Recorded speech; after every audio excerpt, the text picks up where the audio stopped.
नमस्कार दोस्तों, मैं विकेश आप सभी का स्वागत करता हूं हमारे चैनल एक नई सोच पर। आज की इस पहली वीडियो में हम बात करेंगे बौद्ध धर्म क्या है, शिक्षा क्या है, कैसे शुरू हुआ बौद्ध और धर्म इसकी की शुरुआत कैसे हुई। लगभग 2600 साल पहले कपिलवस्तु के राजकुमार सिद्धार्थ गौतम ने दुख, बीमारी, बुढ़ापा और मृत्यु को देखकर जीवन का सत्य खोजने की ठानी। उन्होंने राजमहल छोड़ दिया और वर्षों तक ध्यान किया। बोधि वृक्ष के नीचे गहरी साधना के बाद उन्हें ज्ञान प्राप्त हुआ और वे गौतम बुद्ध बन गए। यहीं से बौद्ध धर्म की शुरुआत मानी जाती है। बौद्ध धर्म का मूल संदेश। बुद्ध ने किसी एक भगवान की पूजा पर जोर नहीं दिया। उन्होंने जोर दिया, अपने मन को समझो, अपने कर्म को सुधारो और दुखों को समाप्त करो। उनकी शिक्षा 3 मुख्य आधारों पर है। 1. प्रज्ञा यानी सही समझ। 2. शील यानी सही आचरण। 3. समाधि यानी मन को शांत करना। 4. आर्य सत्य। बौद्ध धर्म की नींव इन्हीं पर है। पहला, दुख है यानी जीवन में कठिनाइयां हैं। दूसरा, दुख का कारण है तृष्णा, लालसा, आसक्ति। तीसरा, दुख का अंत संभव है।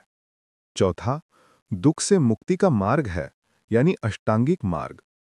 अष्टांगिक मार्ग, इसमें 8 सही रास्ते बताए गए हैं। पहला है सही दृष्टि यानी सही समझ होना। दूसरा, सही संकल्प यानी निश्चय करना कि क्या सही है। तीसरा, सही वाणी होना यानी सच बोलना और प्रिय बोलना। चौथा, सही कर्म करना यानी सही काम करना।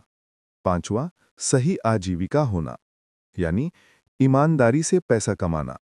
छठा, सही प्रयास करना यानी कोशिश करते रहना। सातवां, सही स्मृति यानी ध्यान करना।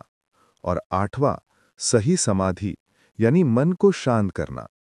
ये मार्ग हमें शांत, बुद्धिमान और दयालु बनाता है। बौद्ध धर्म किसी धर्म से ज्यादा एक जीवन शैली है। बुद्ध की शिक्षाएं हमें सिखाती हैं, क्रोध कम करो, लालच छोड़ो, सच बोलो, करुणा रखो, ध्यान करो, खुद को बदलो। बौद्ध धर्म कहता है, दुनिया बदलने से पहले अपने मन को बदलिए। बुद्ध के उपदेश 3 बड़े ग्रंथों में लिखे गए हैं। पहला, विनय पिटक। दूसरा, सुत्त पिटक। तीसरा, अभिधर्म पिटक। इन तीनों को मिलाकर त्रिपिटक कहा जाता है। दोस्तों, बौद्ध धर्म को समझना मतलब जीवन को समझना, अपने मन को समझना। अगर आप चाहते हैं कि मैं बुद्ध की कहानियां, धम्मपद के उपदेश, ध्यान की विधियां या बौद्ध धर्म पर वीडियो बनाऊं, तो कमेंट में जरूर लिखें।